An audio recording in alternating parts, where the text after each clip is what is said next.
From the outside, Japan appears to be a nation with cutting-edge robotics and advanced technology, boasting low crime rates, a robust economy that ranks as the third largest globally, a healthy and thriving population, and companies that are famous all over the world. It may seem like an ideal country in many ways, but if you look closer under the surface, you'll see that while all of that is true, there's another much darker side to life in Japan.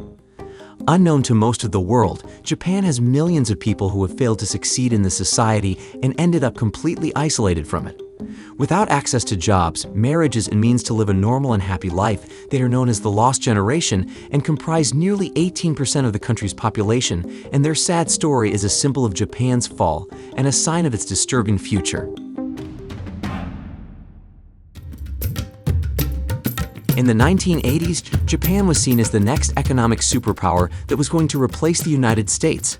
Today, we may have similar perceptions of China as we once had of Japan, and in the past, there was a significant level of concern and unease about Japan and the United States. The anxiety towards Japan was from the Japanese miracle, which was 3 decades of extraordinary and consecutive economic growth. This was made possible by the unique Japanese economic system, which was regarded as superior to the Western model at the time. Basically, it was based on cooperation between gigantic corporate cartels and the Japanese government. These cartels, called keiretsu, were basically alliances of the biggest Japanese corporations owning shares in each other, and while formerly independent, working together to back each other up. And the largest keiretsu were provided with unfair assistance from the government in the form of massive loans distributed by the state-owned National Bank of Japan. As a result, these alliances had access to an unlimited source of funds, allowing them to finance their ambitious overseas expansion. At the same time, the government would block foreign companies from expanding into the Japanese market. It wasn't a fair system, but it was working. During this time, Japan's stock market was thriving, and its products were successfully penetrating new markets worldwide. As a result, people believed that if they worked hard and obtained a university degree, they could secure a stable job at a big corporation, which guaranteed lifelong employment. Japan was doing incredibly well and seemed unstoppable for 3 decades straight, eventually becoming the world's second largest economy after the United States. However, things changed in 1991. As the economy grew, so did the prices of real estate and company values listed on the stock market. However, towards the end of the 1980s, this growth became excessive and turned into a speculative frenzy. Basically, everyone thought that the economic boom and the growth of assets will continue forever, and the more you invest, the more money you will make. During this time, the National Bank of Japan continued to print and lend money to anyone who asked, without considering how the funds would be used, and then, one day, the economic bubble popped. Throughout the year 1990, the stock market dropped by 43%, and real estate prices also fell due to the bursting of the economic bubble. This meant that regular people had less money to spend, and no one wanted to invest in Japanese companies anymore, causing the end of the economic boom.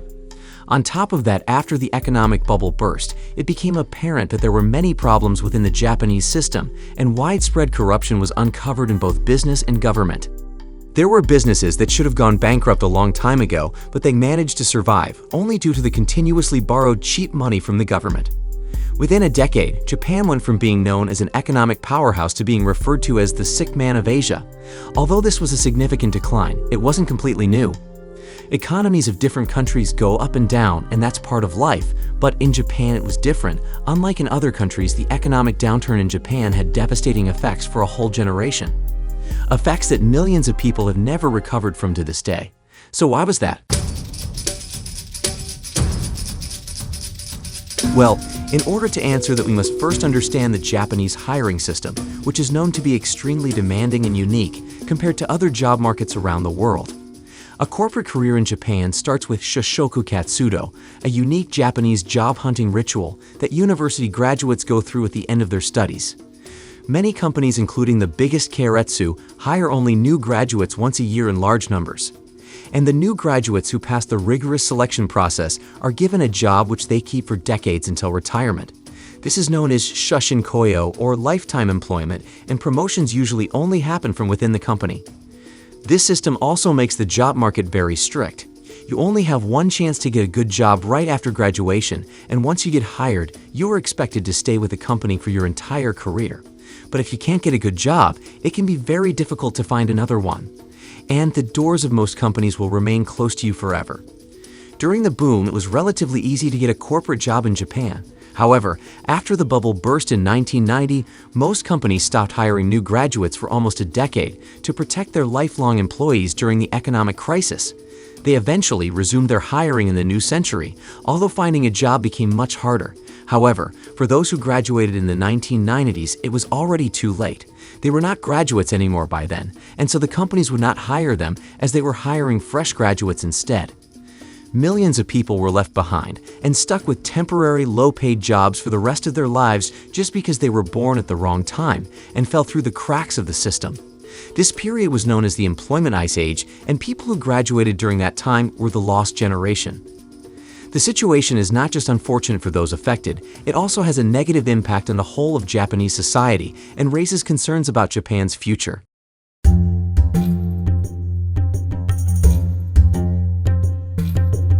There is an entire generation of people now in their 30s and 40s who are missing from the job market entirely. They usually live with their parents and were never economically secure enough to start families of their own. Nearly 17 million people, which is about 18% of Japan's population, are considered part of the lost generation, and they make up the age group that's the most important for an economy of any country.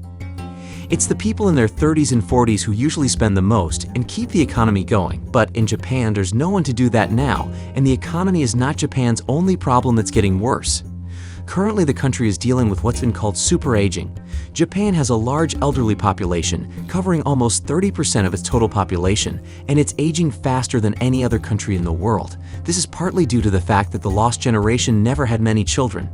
By 2050, the ratio between seniors and people in a working age will be 1:1.3.